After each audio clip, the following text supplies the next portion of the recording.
మిత్రులారా అందరికీ నమస్తే. పుదుచ్చేరిలో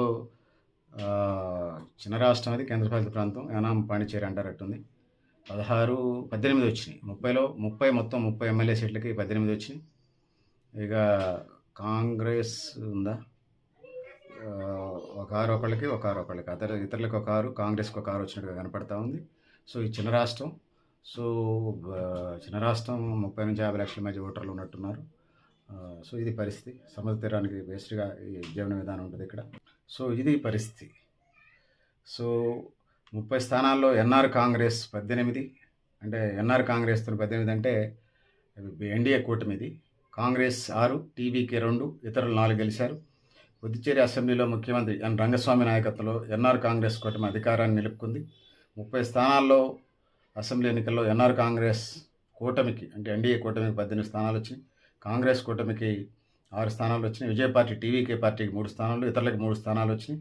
ఎగ్జిట్ పోల్ అంచనాల ప్రకారం వచ్చినాయి. ఒక ఎగ్జిట్ పోల్స్ తమిళనాడు తప్ప అన్ని యథావిధిగానే వచ్చినాయి. ముఖ్యమంత్రి రంగస్వామి తట్టాన్చావడి అసెంబ్లీ స్థానం నుంచి గెలిచిండు. కేంద్రపాలిత ప్రాంతం పుదుచ్చేరిలో ఉన్న నియోజకవర్గం యానాంలో ఎన్ఆర్ కాంగ్రెస్ అభ్యర్థి మల్లాడి కృష్ణారావు విజయం సాధించారు. ఆయన తన సమయ ప్రత్యర్థి కాంగ్రెస్ అభ్యర్థి గొల్లపల్లి అశోక్ మీద 4,568 ఓట్లతో గెలిచిండు.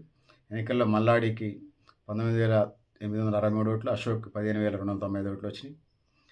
ఏజేకే వ్యవస్థాపకుడు జో చార్లెస్ మార్టిన్ కామరాజ్ నగర్ నియోజకవర్గం నుంచి గెలిచిండు. ఎన్ఆర్ కాంగ్రెస్ కూటమిలో ఎల్జేకే భాగస్వామిగా ఉంది. రాజ్భవన్ నియోజకవర్గం నుంచి డిఎంకే అభ్యర్థి విఘ్నేష్ కన్నన్ సమీప బీజేపీ అభ్యర్థి వీసీ రామలింగంపై 247 అతి స్వల్ప ఓట్లతో గెలిచిండు. కన్నవ్కు 7,300 ఓట్లు రాగా రామలింగంకు 7,017 ఓట్లు వచ్చినాయి.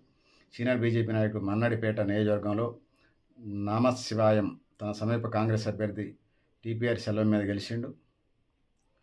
సో సెల్వం ఇటీవల కాంగ్రెస్లో చేరి టికెట్ తెచ్చుకున్నాడు. పుదుచ్చేరి శాసనసభ మాజీ స్పీకర్ యూపీ శివకుళందు లాస్పేట్ నియోజకవర్గంలో కాంగ్రెస్ అభ్యర్థి ప్రస్తుత ఎమ్మెల్యే ఎం వైతాయ నాథన్పై గెలిచిండు.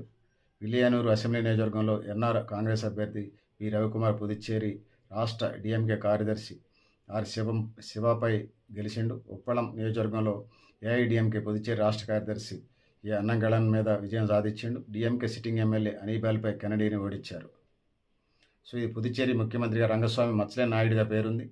తెల్లటి పంచ, పొడవాటి చొక్కాతో కనిపించే ఆయన అతి సామాన్యంగా ఉంటాడు. మోటార్ సైకిల్ మీద తిరుగుతాడు. వీధి పక్క నుంచి షాప్లో టీ తాగుతాడు. స్థానికులతో కలిసిపోతాడు. ఇప్పటికే 4 సార్లు ముఖ్యమంత్రిగా పనిచేసిండు. 5వ సారి గెలిచిండు. ముఖ్యమంత్రి బాధ్యతలు తీసుకున్నాడు. ఎన్నికల ప్రచారంలో ఆయన తనదైన శైలి ముద్ర వేసిండు. స్వయంగా కరపత్రాలు పంచిండు. ఇంటింటికి వెళ్ళి ప్రచారం చేసిండు. రంగస్వామి అవివాహితుడు, వాజ్పేయి గారి లాగా. న్యాయశాస్త్ర పట్టభద్రుడు. తట్టంచవాడి నుంచి పోటీ చేసిన విజయం సాధించిండు. కాంగ్రెస్ పార్టీలో తిరుగులేని నాయకుడిగా ఉన్నాడు. ఆయన పార్టీ పేదలతో వచ్చిన నివేదాలతో 2011లో ఎన్ఆర్ కాంగ్రెస్ పేరుతో సొంత పార్టీని ఏర్పాటు చేసిండు. ఆయన వాల్మ్ కామరాజర్, జీవించున్న కామరాజ్గా పేరు. మక్కలిన్ మత్వాలార్ ప్రజల ముఖ్యమంత్రిగా, మక్కలిన్ ముత్తాల్వార్ అంటే ప్రజల ముఖ్యమంత్రిగా పేరు ఈయనకి. ఎవరికి? రంగస్వామికి పుదుచ్చేరి ముఖ్యమంత్రిగా ఆ పేరుంది. సో ప్రజలు ఆప్యాయంగా పిలుచుకుంటారు. 2001లో ఆయన ఫస్ట్ ముఖ్యమంత్రి అయ్యారు. 2006లో 2వ సారి, 2011లో 3వ సారి, 2021లో 4వ సారి ముఖ్యమంత్రిగా పనిచేశారు. మళ్ళీ ఆయన్ని ఎన్నుకున్నారు. ఇది డబుల్ ఇంజిన్ సర్కారు. సో ఇట్లాంటి పరిస్థితులు ఉన్నాయి. మల్లాడి విజయం కనపడతా ఉంది. పుదుచ్చేరి రాష్ట్రం భాగమైన యానాం అసెంబ్లీ నియోజకవర్గంలో కాంగ్రెస్ అభ్యర్థి మల్లాడి కృష్ణారావు గెలిచినట్టుగా మనకు కనపడతా ఉంది. సో ఇది దేశంలో పెద్ద ఎత్తున ఇలా బీజేపీ ఎన్డీఏ కూటమి అధికారంలోకి వచ్చినట్టు కనపడుతుంది. ఇది పరిస్థితి. పెద్దరాల మిత్రులారా, మీరు కూడా మీ అభిప్రాయాన్ని కామెంట్ బాక్స్లో రాయండి. Thank you. పెద్దరాల.